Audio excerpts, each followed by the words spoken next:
bitch! Hey guys, on a daily basis, I see about 4 to 5 Booktok recommendation videos by these Booktok readers on my social media FYP. Yeah, boy. Sometimes I just ignore them, and other times I can't help but to wonder, what do people even find appealing about these books? I swear to God, I don't understand.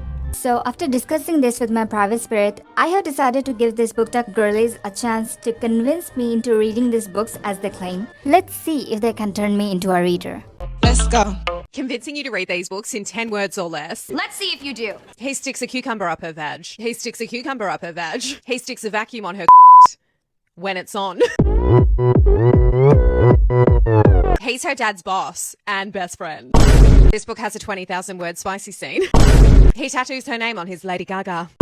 He's her ex-boyfriend's dad. He's her ex-boyfriend's dad. He's her ex-boyfriend's dad. And he's her ex-boyfriend's dad.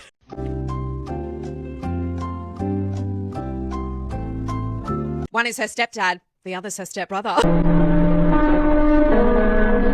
He's a priest. He's a priest. He's also a priest. And he roleplays as a priest.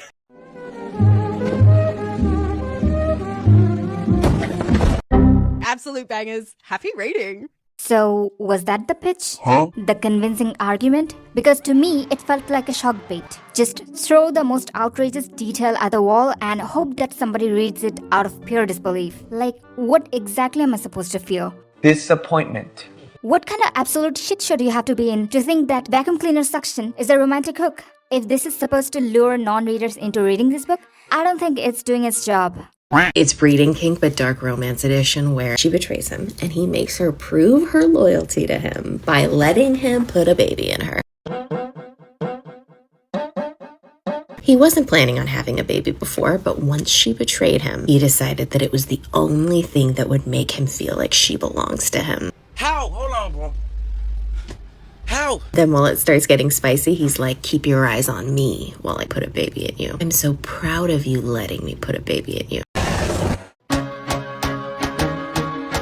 So she betrayed him, and his solution is pregnancy as punishment. In other words, reproductive revenge dressed as loyalty. Boy, if she messed up, have a conversation with her. Break up or divorce her, but bringing another life into your mess isn't a very genius move. I'm here to tell you right now, we don't care. Let me tell you. We don't care. Also, imagine if the roles were reversed. If he betrayed her and she was like, you must prove your loyalty to me by letting me permanently alter your body, he'd double down and blame her for his betrayal. You are an empty, hollow shell of a woman.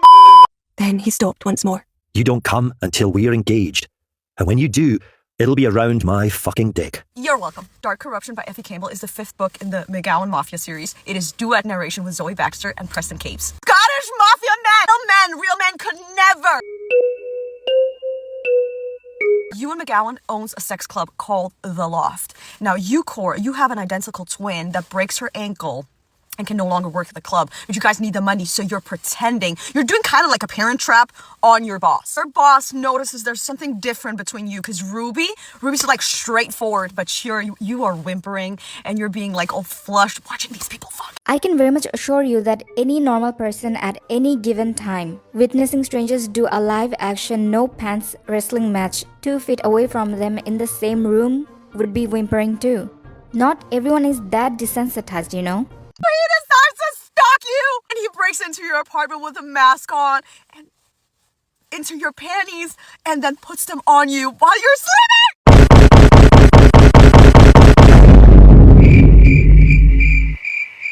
And we love a morally gray man, okay, that will treat you as a queen in the streets, but as a whore in the sheets. Nope, absolutely not.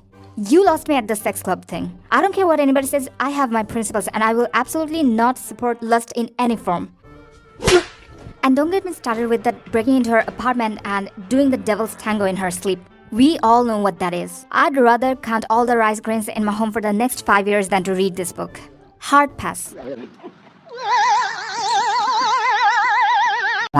We listen and we don't judge. Bookish edition. He ties my girl up like a pretzel and takes every hole. And I mean every hole. We listen and we don't judge. Okay. He's her stalker who breaks into her apartment, ends up reading her journal, and decides to recreate her nasty, dirty desires and secrets. We listen and we don't judge. Where are you going? Honestly, Jude can break in anytime, okay? That's all I'm saying. She bangs brother number 2 in the forest. Brother number 1 finds out, makes her papa squat and bear down because he doesn't want any of his brothers. Juice says in her, just a little bit jealous. We listen and we don't judge. Damn, Daniel. I thought I wasn't gonna say anything, but I was eating my bowl of ramen when I first saw this video and I almost threw up. This one is so disgusting, obnoxious and vile when you understand all the things that are going on here. And the way she's saying this with that bubbly face like she's giving her cupcake recipe to us. Please, apologize to my ramen now. He happens to use Christmas lights to restrain her. Huh? We listen and we don't judge. He's a psychotic hockey player who may or may not like to finish, lift her leg up, look to see what he's done and what's coming out, and then get a little extra taste, okay? Brother, what's that? We listen and we don't judge. He ends up giving him a little handy in the office. We listen and we don't judge. Honestly, an enemies to lovers, eat it up every time. I do not want to comment. Why? It's fascinating how Booktok Girlies have been making this we listen and we don't judge videos from the dinosaur era, and every single example is another case study on why we absolutely should judge it. Y'all make me sick. Y'all make me. Come on, girlies, give me a reason not to judge it. Also kinda interesting how stalking, coercion, and seasonal bondage decor get rebranded as personality quirks. Did I lie? Did I lie? Did I fucking lie? The escalation is almost athletic, like we're training for the Red Flag Olympics. But yeah, sure, wrap it in a tinsel and call it love, whatever works for you. The things I'm going to do to you, some you'll like, others probably not. I'm going to make you my little fuck toy. Excuse the fuck out of me! You'll cry, you'll beg, and you'll crawl on your hands and knees to me, begging to be played with like a mindless toy. When I decide I'm done with you, you will have no dignity left. All you will know is me. All you will want is me. I suggest you accept that now rather than later. Andrew Tate, is that you? I don't know if you guys are hearing the same thing as I am, but this whole gravel voiced speech is giving major Andrew Tate vibes. Honestly, this book has to be his dream journal, or he's the one who personally approved the manuscript for publication. Well, just as I thought, trash. Yeah, if promising to strip away someone's dignity and treating them as mindless toys was supposed to convince me into reading this, girl, the ick just reached astronomical level. He's a 10, but you take a stranger back home where you two start doing the birds and the bees, and then your husband walks in, but the stranger does not stop. He's a 10, but he's professionally following you, and then he decides to basically drown you in order to get you to agree to become his. He's a 10, but he lures you to the greenhouse where he does a lot of crazy things with you in that greenhouse. He's a 10, but you come downstairs and find him deleting your entire family off the earth. Huh?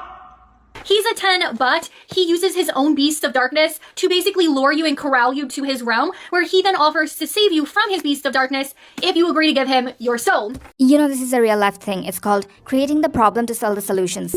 That's how we're getting scammed all the time. So why would I read a filthy book version of it? And I'm not even impressed anymore by the way they make beasts, devils, and blasphemy look romantic. We've already lost the plot like long ago. He's a 10, but he's in the mafia, and you are professionally following him, thinking he's unaware, but then he buys your entire apartment a building just so he can be in your bedroom waiting for you in the dark when you come home. He's a 10, but you snuck into his army, and when he finds out you two are doing the birds and the bees, and he tells you to pray to him and beg for his forgiveness. Huh? So he's a 10, but you were given to him basically, and then you end up running away before he can have you, and he spends years tracking you down, and when he finds you, he drags you back. Okay, let's recap. According to Booktok, the perfect 10 out of 10 man is a professional stalker, a murderer who deletes your entire family tree, a guy who tries to drown you so that you become his, blah blah blah. But according to my scale of 1 to 10, 10 being the shittiest criminals I have come across so far, these men are perfect 11s. Emotional, damn it! Like, at what point do we stop calling this recommendations and start calling them evidences in criminal trial? If this is what you guys are reading to escape your reality, I think I'll stay in my reality where my 10 is someone who knows how to respect me and doesn't murder my family. Thank you.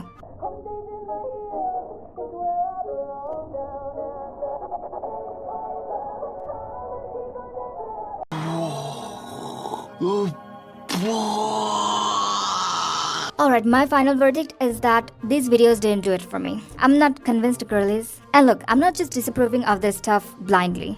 Anybody with eyes and mind can see exactly what's going on here. You fucked me, you monkey! Marry me. I don't need books to be moist. That's really not the bar for me. And the wilder part is that these aren't even the worst books. It's getting weird. I feel really uncomfortable. I have come across much darker ones, but even with the least bad ones, I don't feel any pull. Some may argue saying that it's just to escape the reality. Girl, how bad is your reality that you had to escape and resort to something this bizarre and disturbing? It is what it is. It is what it is. Don't get me wrong, I know people have harsh realities and need to escape sometimes, but I don't think most of them would resort to consuming this particular type of violent, controlling, dignity-stripping content as their go-to break. As I said before, when you're consuming this level of unhingedness for 8 to 10 hours a day, it stops being an escape and becomes your new mental reality. And that's a place I'm just not willing to go. How are you? I'm okay. Yeah.